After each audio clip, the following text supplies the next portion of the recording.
सर्वशक्तिमान परमेश्वर की जय हो और यीशु मसीह के नाम में आपको मेरा सलाम पहुँचे, जय मसीह की पहुँचे। मैं पास्टर सुनील कश्यप खुर्जा जंक्शन से फिर एक और बार आपके सामने परमेश्वर के वचन को बांटने के लिए समय मिला। प्रभु को मैं हृदय से धन्यवाद देता हूँ और आप लोगों का भी हृदय से मैं धन्यवाद देता हूँ कि आप यूट्यूब के माध्यम से परमेश्वर के वचनों को सुनते हैं और आपके सहयोग से आप सब्सक्राइब करते हैं, लाइक कमेंट एंड शेयर कर रहे हैं। प्रभु आपको बहुत आशीष दे। और आज हम देखेंगे परमेश्वर के वचन से यरूशलेम का जय का उत्सव या फिर कहें यरूशलेम में विजय प्रवेश। यीशु मसीह ने विजय प्रवेश किया यरूशलेम में और हम मत्ती रचित सुसमाचार उसका 1 अध्याय से 21 अध्याय का 1 आयत से लेकर 11 आयत को मैं आपके सामने पढ़ना चाहूँगा कि परमेश्वर का वचन इस प्रकार से यहाँ पर कहता है। जब वे यरूशलेम के निकट पहुँचे और जैतून पहाड़ पर बैतफगे के पास आए तो यीशु ने 2 चेलों को यह कहकर भेजा, सामने के गांव में जाओ। वहां पहुंचते ही एक गधी बंधी हुई और उसके साथ बच्चा तुम्हें मिलेगा। उन्हें खोलकर मेरे पास ले आओ। यदि तुम से कोई कुछ कहे तो कहना कि प्रभु को इनका प्रयोजन है, तब वह तुरंत उन्हें भेज देगा। यह इसलिए हुआ कि जो वचन भविष्यवक्ता के द्वारा कहा गया था वह पूरा हो। क्योंकि सियोन की बेटी से कहो, देख तेरा राजा तेरे पास आता है, वह नम्र है और गधे पर बैठा है, वरन लादू के बच्चे पर। चेलों ने जाकर जैसा यीशु ने उनसे कहा था वैसा ही किया और गधी और बच्चे को लाकर उन पर अपने कपड़े डाले और वह उन पर बैठ गया। तब बहुत से लोगों ने अपने कपड़े मार्ग में बिछाए और अन्य लोगों ने पेड़ों से डालियां काटकर मार्ग में बिछाई। जो भीड़ आगे आगे जाती और पीछे पीछे चली आती थी, पुकार पुकार कर कहती थी, दाऊद के संतान को होसना, धन्य है वे जो प्रभु के नाम से आता है, आकाश में होसना। जब उसने यरूशलेम में प्रवेश किया तो सारे नगर में हलचल मच गई और लोग कहने लगे, यह कौन है? लोगों ने कहा, यह गलील के नासरत का भविष्यवक्ता यीशु है। हालेलुया। मैं यहाँ पर आपको कुछ बातें बताने के लिए जा रहा हूँ। सबसे पहली बात है कि यहाँ पर 3 चीज़ों की विषय में मैं आपका इंडिकेट करूँगा और 3 बातें मैं आपके सामने बताऊँगा। पहली बात है तैयारी और दूसरी बात है भविष्यवाणी का पूरा होना और तीसरी बात है कि जुलूस निकलना। पहली बात तैयारी, दूसरा भविष्यवाणी का पूरा होना, तीसरा है जुलूस निकलना। यहाँ पर आप देखेंगे यीशु मसीह ने विजय प्रवेश करने के लिए सबसे पहले तैयारी की, क्योंकि यीशु मसीह ने अपने चेलों को सामने के गांव में अर्थात वहाँ जो बैतनिया के पास बैतफगे नामक एक स्थान है, वहां पर यीशु मसीह अपने चेलों को 2 करके भेजते हैं। और 2 चेले जब जाते हैं तो वहां से उनको पहले बता दिया जाता है कि जब तुम जाओगे चौक में तुम्हें एक गधी और उसका बच्चा तुम्हें बंधा हुआ मिलेगा और उसको मेरे पास ले आना। जब तुम उसे खोलोगे, लोग तुमसे पूछेंगे क्या करते हो, तब तुम कहना कि प्रभु को इसका प्रयोजन है। हालेलुया। मैं आपको यहाँ पर ये बताने के लिए जा रहा हूँ, ये गधी का जो बच्चा यहाँ आज चौक पे जो बंधा हुआ है, लोगों की नजर पहले भी थी, लेकिन कोई भी इस गधी के बच्चे की देखरेख उस प्रकार से नहीं कर रहा था जैसा होना चाहिए। ये गधी का बच्चा कोई और नहीं है। कुछ सालों पहले मैं और आप भी एक ऐसे ही खूंटे पर इस गधी के बच्चे के समान बंधे हुए थे।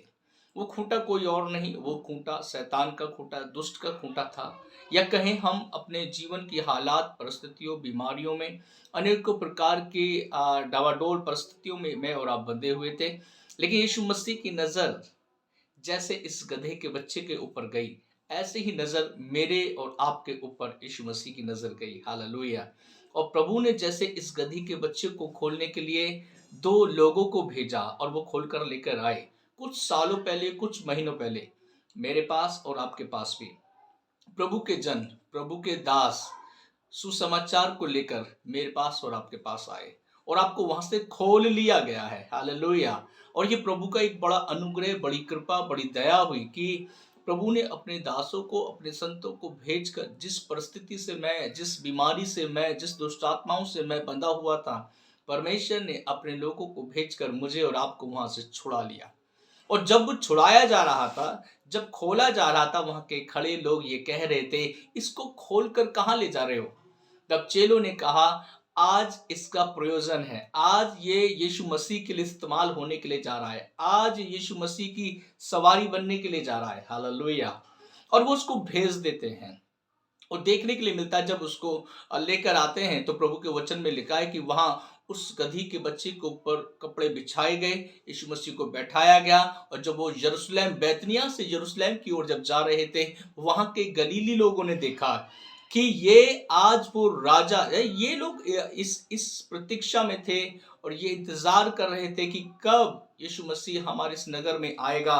और ये लोग कह रहे थे कि ये हमारा राजा है, क्योंकि रोमी साम्राज्य था, लोग उस रोम के साम्राज्य से छूटना चाहते थे।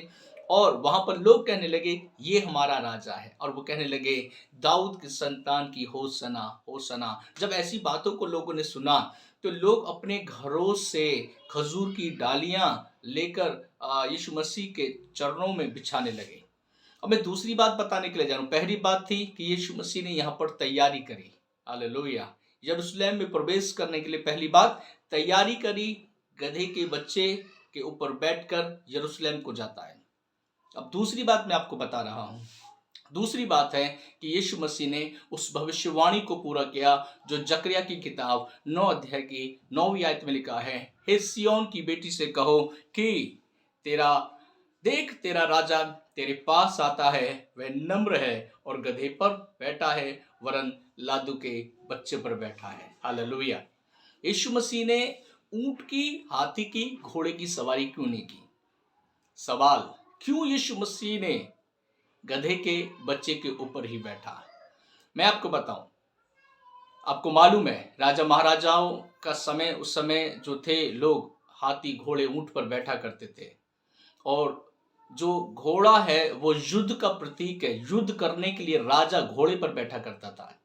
लेकिन यहाँ पर यीशु मसीह युद्ध करने के लिए नहीं आया है। हालेलुया। यीशु मसीह युद्ध करने नहीं आया, परंतु अपने प्राणों को कलवरी क्रूस पर न्यौछावर करने के लिए आया है। हालेलुया। इसलिए प्रभु के वचन में लिखा है कि जो गधे के ऊपर, गधे के बच्चे के ऊपर बैठा है, वो नम्र है, वो दीन है, वो धीरजवंत है। और यीशु मसीह ही धीरजवंत, वो ही नम्र व्यक्ति। और वो, आपको मालूम है, वो महाराजा होने पर भी उसने अपने आप को दीन किया है। वो राजाओं को राजा है, प्रभु का प्रभु है। और वो दीन बनकर लादू के बच्चे, गधे के बच्चे पर बैठकर यरूशलेम में प्रवेश कर रहा है। हालेलुया। और यहाँ पर तीसरी बात और आप देखेंगे, तीसरी बात यहाँ पर देखेंगे कि यहाँ पर जुलूस निकल रहा है। क्या निकल रहा है? जुलूस निकल रहा है। और यीशु मसीह गधी के बच्चे के ऊपर बैठकर जब जा रहे हैं, लोगों ने अपने अपने कपड़ों को बिछा दिया। लोगों ने खेत से डालियां काट के, खजूर की डालियां काट कर यीशु मसीह के, अर्थात उस जो पशु जो चल रहा था, यीशु मसीह जिस पर बैठा था, लोगों ने उसके नीचे डालियां बिछा दी, क्योंकि वहां यीशु मसीह का राजा के रूप में वो लोग स्वागत कर रहे थे। हालेलुया।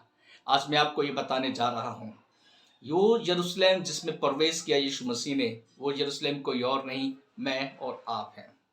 यीशु मसीह मेरे और आपके जीवन में प्रवेश करना चाहता है। यीशु मसीह मेरे और आपके जीवन में प्रवेश करके, जैसे यरूशलेम में विजयी को हासिल किया, जय के उत्सव को हासिल किया, यीशु मसीह मुझ में होकर मुझे वो जय दिलाना चाहता है, आपको जय दिलाना चाहता है। मुझे और आपको आज जरूरत है, हम यीशु मसीह के लिए अपने हृदय को खोलें, अपने दिल को खोलें और यीशु मसीह से कहें कि यीशु मसीह आप आए, मेरे दिल में आए, मेरे घर में आए, और आप यीशु मसीह मेरे जीवन में आप शांति देने पाए। मेरे प्रियो, जब आप यीशु मसीह को अपने हृदय में आने देंगे, यीशु मसीह आपके जीवन में शांति को लेकर आएगा। यीशु मसीह आपका राजा बन जाएगा। यीशु मसीह आपके जीवन में उन बातों को पूरा करेगा जो आपके ऊपर हाथ रखने पर जो भविष्यवाणी की गई थी, परमेश्वर उनको यीशु मसीह के नाम में आपके जीवन में पूरा होने के लिए, करने के लिए जा रहा है। आप प्रभु में बढ़ते जाएं, मेरी यही प्रार्थना है। आप प्रभु में विश्वास करें, मेरी यही प्रार्थना है। और प्रभु यीशु मसीह में आपको आशीष मिलती रहे। धन्यवाद। थैंक यू सो मच इस वचन को सुनने के लिए। यदि आपको ये वचन अच्छा लगे, आपके जीवन में शांति आए, आपको लगता कि हाँ, ये वचन दूसरों को बांटने के, दूसरों को देने के योग्य है, आप इस वीडियो को जरूर शेयर करें, लाइक करें, कमेंट करें और सब्सक्राइब करें। प्रभु आपको बहुत आशीष दे। धन्यवाद। Thank you so much. धन्यवाद। यीशु के नाम में आमीन, आमीन, आमीन।